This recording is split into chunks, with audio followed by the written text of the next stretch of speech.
The following is part one of a 5-part series wherein the medical intervention, gender-affirming surgery, is discussed from a clinical perspective. The featured physicians each have decades of medical experience with an intimate knowledge of both medicine and the medical industry.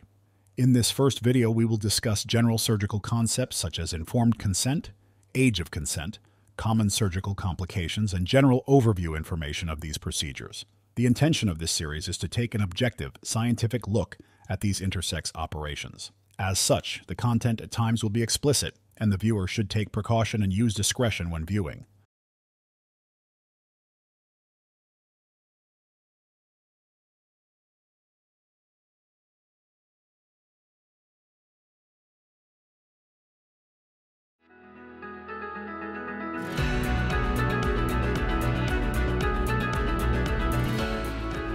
Welcome to the Gold Report, where we inspire you to be 10% more courageous. I'm so glad you're here. Please share, like, and subscribe so you never miss an episode. Our show today begins a 5-part series on medical mutilation, often referred to as gender reassignment surgery. Our series is aimed at informing the public specifically regarding children. The race to mutilate children under the guise of normalizing it, a so-called medical or therapeutic option, must be exposed for the fraud and harm that it is. Doctors cannot participate in a social movement that harms patients. Hospitals and doctors that are making a fortune of money off harming young people must be exposed. There is no one more qualified to speak on this topic than our guest, Dr. Melanie Crites-Bachert. She received her medical degree from the West Virginia School of Osteopathic Medicine in 2003 and completed her residency in urological surgery at the University of Medicine and Dentistry in New Jersey in 2009. She then received fellowship training to specialize in female pelvic medicine, voiding dysfunction, and pelvic reconstructive surgery from the Cleveland Clinic in Florida. Dr. Crites-Bachert is considered an expert at treating urinary and fecal incontinence with sacral neuromodulation and has a higher than national average success rate of 93%. She became a nationally recognized consultant and proctor for sacral neuromodulation therapy as a result. Her research and implant protocol is patent pending and has established national precedent for the successful implantation of a sacral neuromodulator. Additionally, Dr. Crites-Bachert is highly trained and skilled at performing pelvic organ prolapse surgery with and without mesh, and she's very skilled at surgically treating complications from previous mesh surgeries. She maintained an active role in research and tracked her own personal outcomes with pelvic reconstructive procedures. She has published long-term data results from her own patient population for treating urinary incontinence and pelvic organ prolapse as a private practice surgeon. We want to emphasize that although Dr. Crites-Bachert is highly qualified, she has chosen not to perform medical mutilation procedures. There are many voices currently speaking about this topic from different perspectives. There are resources available to weigh the pros and cons. The focus of our series is to provide the necessary medical information about these procedures, information that is completely absent in public conversation, and we will be exposing the brutal physical reality of medical mutilation. So let's dive right in. Dr. Crites-Bachert, thank you for being here. Thanks for including me on the show. So we're just going to dive right into it. So we're going to be talking about what people commonly think of as gender reassignment surgery, but I've been calling it medical mutilation because I just think as a physician, that's a more appropriate phrase. And I wanted you to help our audience understand what we mean when we say medical mutilation. Well, mutilation in its true form is a destruction of normal, healthy tissue. And people will do that for a number of reasons, whether they, in this instance, want to have a different type of tissue, if they feel that it's unsightly in some way. Basically, mutilation is taking a normal, healthy, functioning tissue and causing destruction to it. So I love it. That's always why I thought it was more appropriate to call it medical mutilation, because no matter what the reason for it, you still are taking a healthy bodily tissue that is functional and you're changing it in some way and may or may not be functional. So that's why we call it medical mutilation. Yes. So female genital mutilation, correct me if I'm wrong, is really when the whole apparatus where a woman can have sexual pleasure is essentially removed. Correct. Clitoridectomy, etc. Sometimes most of the time, my understanding, the circumstances under which they do these procedures is horrific, lots of infections, strictures, etc. But even if that works out okay, the person is left with lifelong inability to enjoy sex. Absolutely. And oftentimes very difficult times with pregnancy and things like that, and childbirth, et cetera. So as you said, the World Health Organization really has called this inhumane, and it's essentially torture. It's only done to the female half of the world. So female genital mutilation is looked down upon by our culture, but now we have this medical mutilation. And the reason I'm putting this together in the same concept for people is because at the end of these procedures, whether they're done for sociocultural, religious reasons, or they're done for medical reasons, you're taking healthy bodily tissues and transforming them into scarred or strictured or difficult tissues that don't work the way your body's intended to work. So they have that in common. Now, switching gears a little bit, can you describe a normal conversation that you as a urologist might have for a urology surgery with a patient? Comes into your office, like what would a normal conversation be like if they need some kind of surgery? If they need surgery, I make sure that every patient has a very thorough, informed consent. We talk to them, or at least I do. Every doctor, every surgeon who's going to perform a procedure should do these things. Inform them of the risks and benefits very thoroughly. All of the possibilities, at least as thoroughly as you possibly can, for things that we commonly see that could be complications. We lay all of this out for the patient, and we say, this is your choice. These are the risks. These are the benefits.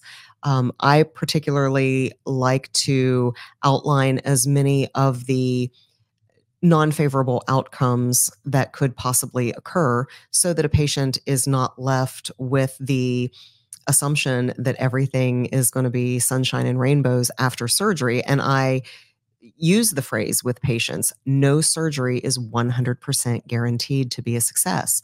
You may need a repeat procedure. This procedure may not work. For something as simple as just putting a camera into a bladder, to the more complex sorts of things, such as the pelvic reconstructive surgeries that I do. So it's very important that you have that as a surgeon, you have that conversation with the patient so that their expectations of surgery are properly managed. So as you know, I practiced emergency medicine for more than 20 years before the whole COVID nonsense happened. And so I'm very familiar with giving informed consent, maybe not in the urological realm, but in the ER, we always had to do informed consent. It was unthinkable that you would do any procedure on a patient without informed consent. So even if I did a complicated intravenous line. So a nurse would do the general intravenous line, but if I had to do a complicated one called a central line, we would go over the risk of bleeding, the risk of infection, the risk that it wouldn't work, the risk we'd have to try something else, the risk that, if you do a central line puncture, you might drop a lung, you might cause a lung to collapse, et cetera. You do this on everybody. If I had to do a lumbar puncture, you told them about infection, the cause of, possibly causing meningitis, et cetera.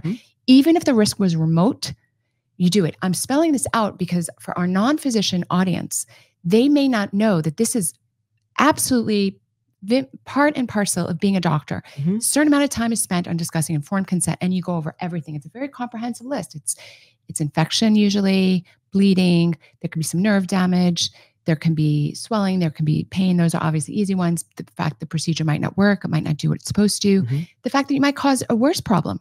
Correct. Right? Like in your lane as a surgeon, something can happen. Absolutely. And surgery can always have unintended consequences. Right. It may go perfectly. You may get in there and find something that you didn't anticipate. So I'm just spelling out for the audience that there is no scenario in medicine where you don't do extensive discussion of the risks. Correct. In all of my career, it's just never happened. That was one of the reasons I jumped into the COVID issue, because we weren't explaining to patients the risks of a new experimental shot.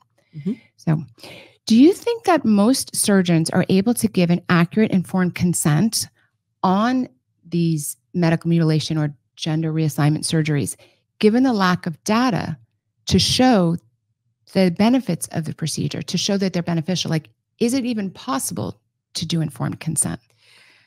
It is possible to do informed consent, much like with the COVID shots. There really was no hard and fast data.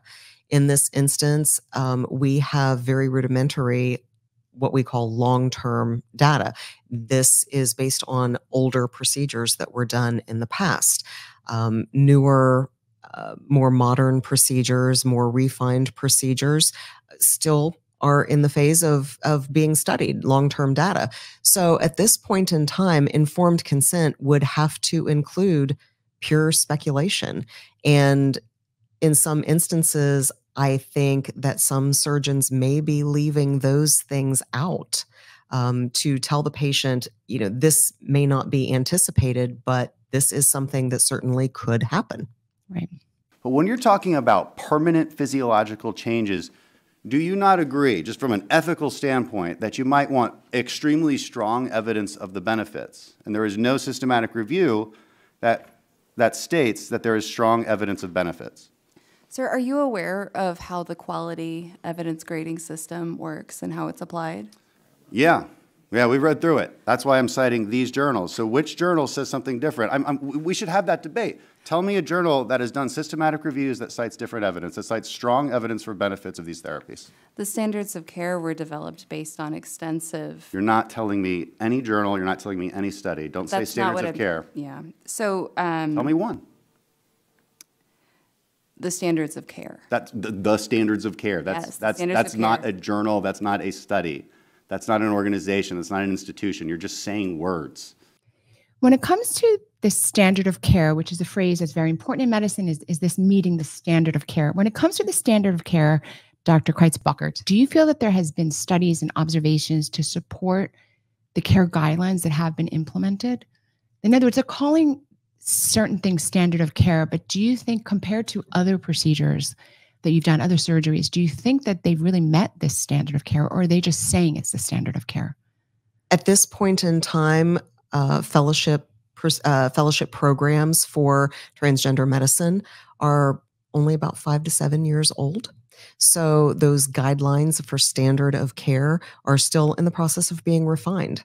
At this point in time, there are some rudimentary standards of care, but realistically, we're still in the process of figuring out what those standards of care really are, and treating the patient from a mind, body, spirit, not just focusing on one aspect of this particular care. You have to take into account the entire person. So it's not just informed consent about surgery, it is about hormonal manipulation and everything that factors into this. So formal standard of care at this point in time is still being refined. So that's an important point. So the standard of care, at the very least, surgeons and other people in this area should be saying it's in its infancy. Absolutely. That's at the very least. I mean, that by itself would give people pause. Yes. If they're led to believe, oh, this is a practice that doctors have been doing safely and successfully, and it's the standard of care for 5 decades, is one thing. But they're not even. I mean, I don't suspect most of the time people being told that this is very young. Correct. Yeah. Okay. You probably know Matt Walsh, or you've seen some of his work. Yes. So Matt Walsh exposed a medical professional who was kind of rubber stamping the recommendation to begin the transgender process, even when that did not seem to be consistent with what would be recommended for the problems a potential patient was reporting. In case you missed it the other day, after a 22-minute video call, just 22 minutes, Plume approved one of my producers for an orchiectomy, which means testicle removal. No one at Plume had seen my producer, his name is Greg, before that call. They didn't verify any of his information, which was obviously made up.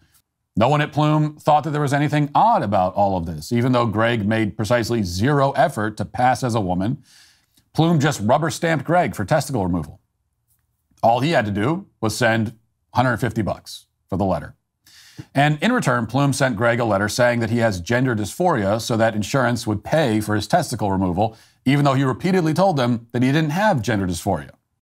What do you think when you hear about this kind of evaluation, and how do you think it reflects on the process? In that case, my recollection is it was like a 20-minute telemedicine visit, and during the visit, the purported patient didn't give the magic words. Correct. That would have kind of put them on the path to transgender, specifically did not say those things. Correct. And yet the nurse practitioner approved very aggressive surgery. What do you think when you hear stuff like that? Well, I also viewed that that segment that Matt did. Frankly, I was appalled because as a clinician, as you know, as an ER doc, in the middle of the night, when you would call the doctor on call for whatever specialty, that doctor was relying on you to give the complete and thorough picture of what was going on with the patient in the emergency department to make an informed decision about whether or not the patient needed to be taken to surgery, in the case of general surgery or a surgical specialty, or whether they needed to be admitted for cardiology.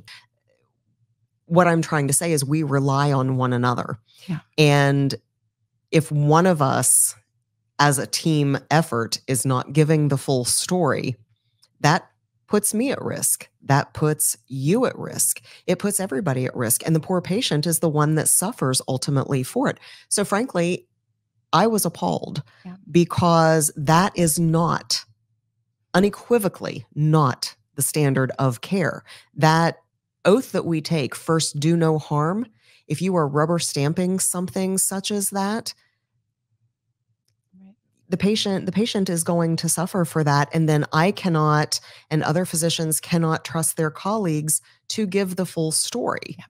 And would you as a surgeon feel comfortable proceeding with surgery if this was the kind of pre-surgical care that was given? I mean, that person lands in your office and that was the sum total of the assessment and plan. So 20-minute telemedicine conference, didn't go, the person didn't meet whatever the criteria was, and then they land in your office.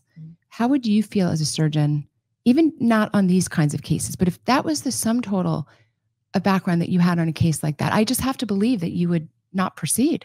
I wouldn't, because I'm a very thorough person when I see my patients.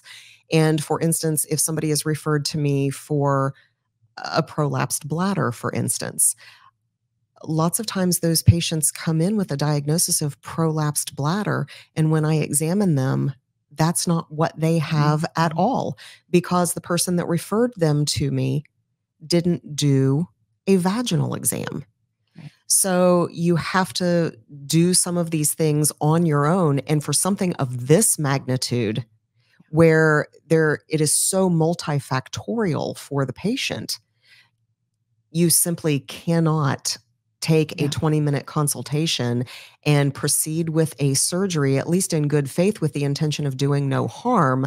You cannot proceed in good faith as a clinician, at least in my opinion, with the oath that we took, to perform a surgery of this magnitude, of this life-changing magnitude. Somebody is talking about changing the entire identity of their existence. Yeah. So you can't do a surgery with a 20-minute consultation for that. Right. I was shocked when I saw that episode. In addition, because we are focusing on getting the information out, especially because a lot of children are being kind of wrapped into this issue. There are lots of examples we've heard of parents being censored, silenced, threatened, and shamed if they didn't comply with what either their child wants, or if they express any reservations. Let's say that their child is convinced that this is the right path. They end up in a doctor's office and the parent asks some questions, even about a medical procedure, complications, et cetera. Even in mild cases like that, where you're just asking medical questions, there have been lots of people who have come forward who said, I was really censored about even explaining or questioning the doctor just for standard medical questions. So it sounds like people were being kind of pushed to not ask the right questions as a surgeon. So what are your thoughts on parental consent for these types of procedures? We're living in a time where some states are taking custody of children if the parent doesn't go along with what the child wants. This happened recently in Montana. It's threatened to happen in California. So is there any analogy in urologic practice that you have as a surgeon where, a 14-year-old came in and needed something minor, like a urethral stricture minor? Would the 14-year-old be giving consent for themselves? No.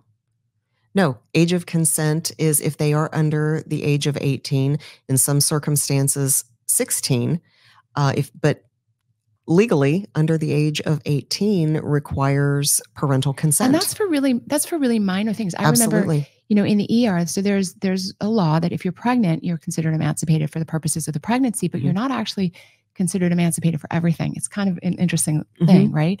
So they're saying you can make your pregnancy decisions, but you can't necessarily make the decisions for, things that are not pregnancy related. So we have long recognized that children need parental guidance and supervision. We don't assume that they don't. And then you're hearing these stories of kids who are 15 that they get to go into the surgeon on their own.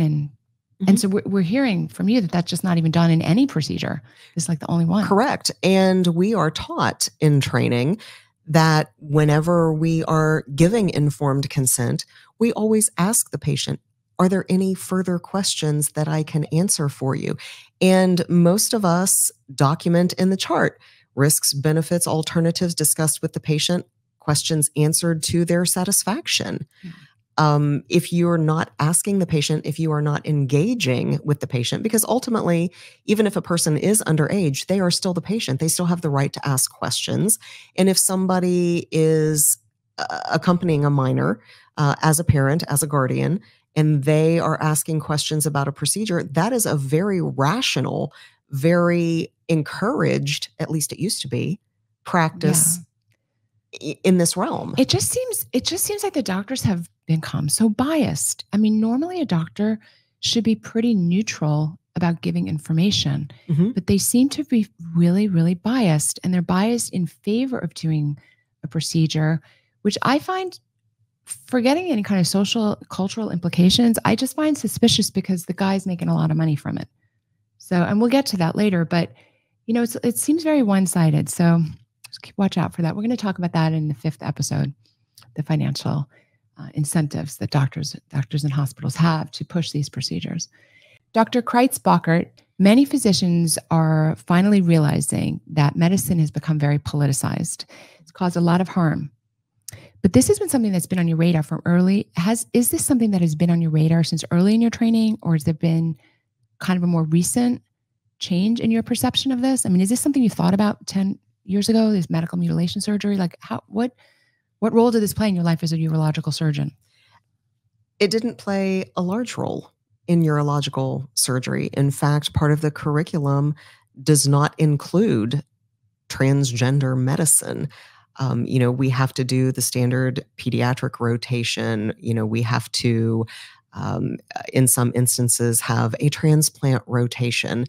I'm sure that this is, coming in the future, that transgender medicine, will be a rotation in the curricula. However, my fellowship in pelvic reconstruction, that wasn't even back in the day when I was going through training. I didn't have to specifically do a rotation in pelvic reconstruction. So we're gonna really dive deep into what Dr. Crites-Bachert just said. So we're living in a time in 2024 when all around us, it appears that these transgender procedures and surgeries and social discussions have just been kind of forever. This has been a very long, entrenched problem in medicine, but actually it hasn't been. I went to medical school. I graduated, I'm thinking 25 years ago, something like that. You were maybe a little bit less. And so we're talking as recently as 5-10 years ago. This wasn't even a big subject in medicine. And that should be news by itself. Like, this wasn't a mandatory rotation in the field of urology. Correct. And it's quickly shifting. And I'd like to just show the audience a clip that Bill Maher did. Had you ever seen that clip? Yes. Oh, it's really quite funny. So are all the babies being born into the wrong bodies? Broken down over time, the LGBT population of America seems to be roughly doubling every generation.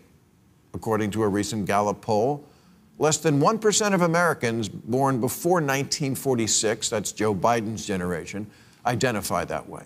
2.6% of boomers do, 4.2% of Gen X, 10.5% of millennials, and 20.8% of Gen Z. Which means if we follow this trajectory, we will all be gay in 2054. I'm just saying that when things change this much, this fast, people are allowed to ask, what's up with that? All the babies are in the wrong bodies? Was there a mix-up at the plant, like with Captain Crunch's Oops, All Berries? And if you haven't noticed that with kids, doing something for the likes is more important than their own genitals, you haven't been paying attention. Dr. Erica Anderson is a prominent 71-year-old clinical psychologist who is herself transgender and who now says, I think it's gone too far.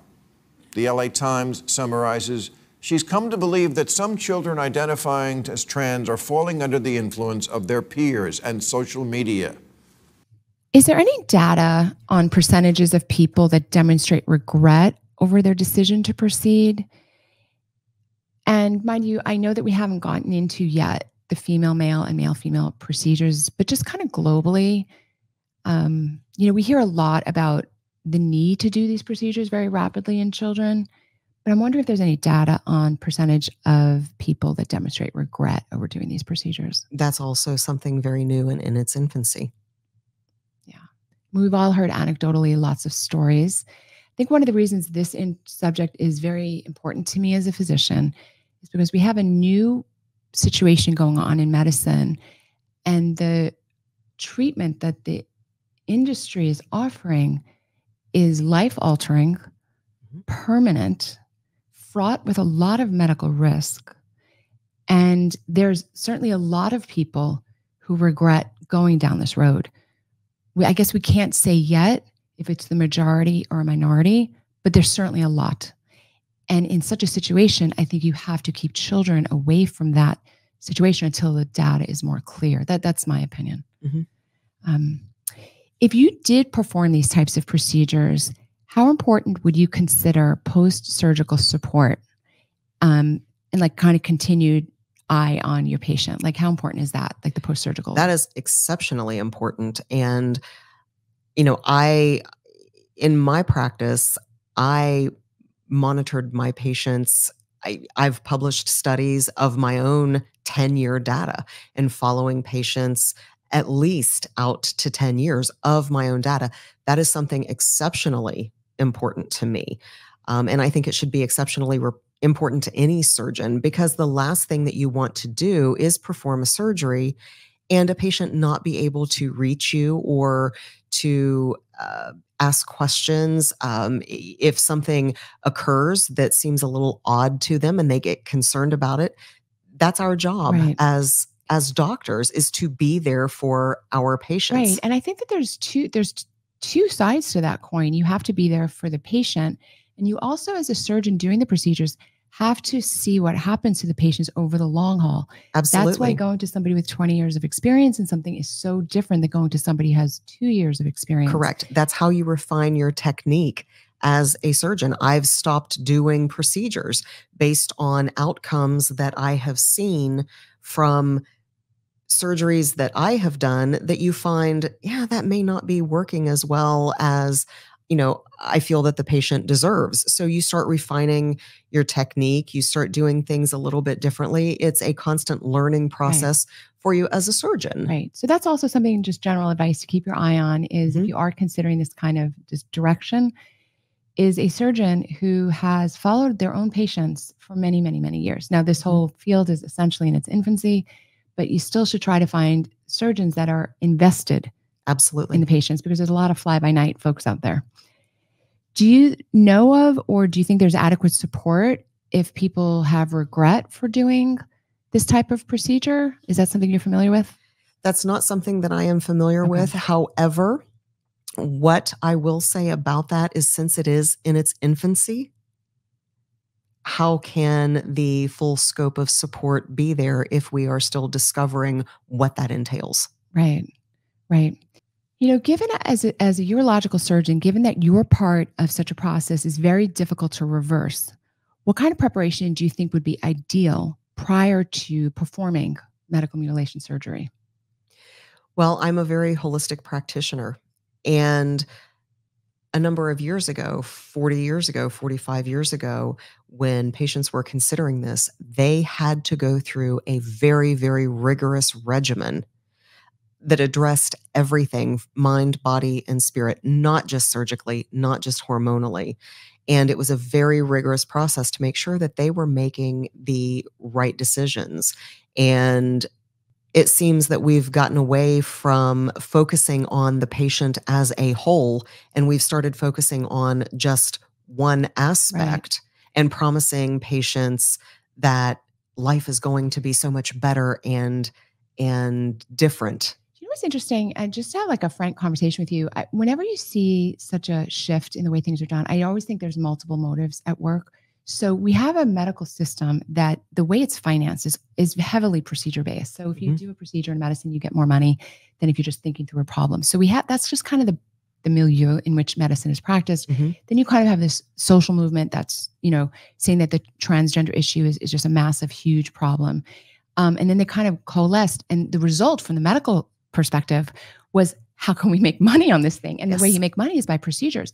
And I don't know if you know this, but when I was in medical school, I actually took a course in really transgender kind of issues. It wasn't called that then. It was called sexual dysfunction, which I think is a more appropriate label. I'm sure some haters are going to come after me for that, but we didn't have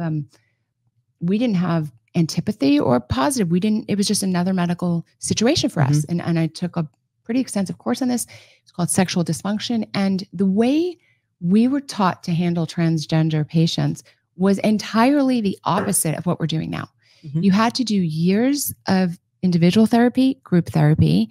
You had to live as the opposite gender. You had to change your driver's license. You had to change your status with your boss. They had to know. You had to show proof of this. You had to show proof that you're presenting yourself in the world as the other gender before you could have anything medical. After you did that for 6 months, then you were eligible for hormonal treatment. And after you did all that, the hormonal treatment, lived as the opposite gender, changed your driver's license, changed your documents, showed up for therapy 3 times a week. After 2 years of that, you then were eligible for surgery. And I have to say, as a medical student, going through that and knowing that that protocol existed, I'm sharing that with people. You can look this up. This is the Cook County protocol. And it seemed proper. It took a long time to sort out who should go through this, who should not go through this. Children were absolutely verboten, forbidden in such a protocol. But I liked that it was slow, and I liked that it was, as you say, mind, body, and soul. And I'm going to call attention to the fact that what we're doing now is exactly the opposite of that. You actually can get approved now in a 20-minute telemedicine consult with a nurse who doesn't even get the answers to the questions that she wanted. And the concern that I have, and as a surgeon, as a doctor, as a human being, and this is a significant concern that I have, is that this is not like changing your hair color. Right. This is not, I could go home tonight, meet up with Miss Clairol, and I could be a brunette like you tomorrow. If I decided I didn't like it, well, then I go back to blonde the next day. That is not what this is. This is not something that simple. This is not just changing your physical appearance. And then when you decide, or if you decide, hey, I don't want to do that anymore, you can't just go back. So we're just conveying the information to everybody who's listening that this is not like changing your hair color. This is multiple steps, multiple surgeries, probable complications. The odds of you getting through this without any complications, I think, are really low. We'll talk about that with the surgical procedures. And we are pointing out that it's handled very different in 2024 than it was handled many years ago. If you are a physician, organization, or other entity or individual engaged on this issue, please write to us at info@aflds.org. If you're an individual needing more information on the subject, please go to our website, aflds.org. We will link to other resources. We would definitely like to thank you for joining us for part 1 of our 5-part series on medical mutilation. In part 2, we will do a very detailed explanation of female to male mutilation. Part 3 will be a very detailed explanation of male to female medical mutilation. Part 4 will expose the money trail, the financial incentives for doctors and hospitals to mutilate. And in part 5, we will discuss the legal and policy environment that permits or prohibits this mutilation. We remind the audience that this series is aimed at informing the public specifically regarding children.